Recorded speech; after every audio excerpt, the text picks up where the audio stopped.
Busang wrote to say that he has no debt and 600 Rand extra each month that he wants to start investing for the long term. He wants to know which unit trust or exchange traded fund would be the best option. For anyone who is starting to save or invest, you need to decide how it fits into your overall financial plan.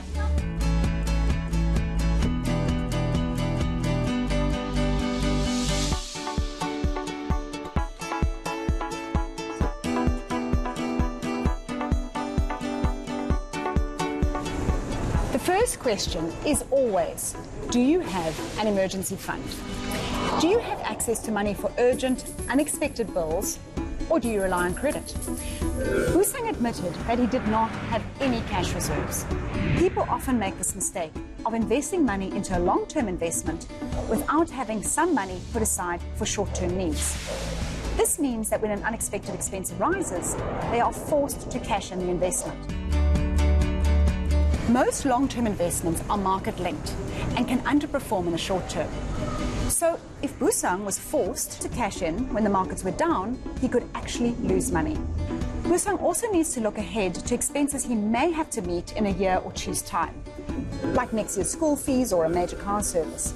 He needs to make sure that he has money to meet those bills. The best strategy for Busang is to put some of that 600 Rand a month aside until he has at least 10,000 Rand in his emergency fund and money to meet those future bills.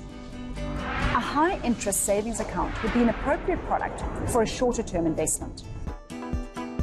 Once he knows he can invest the money and will not need to draw on it before 5 years, then he could use his tax-free savings account allowance to grow his money tax-free.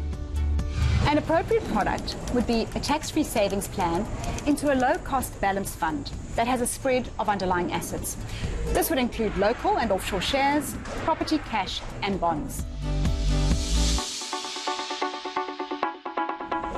It's important to follow a proper plan when investing.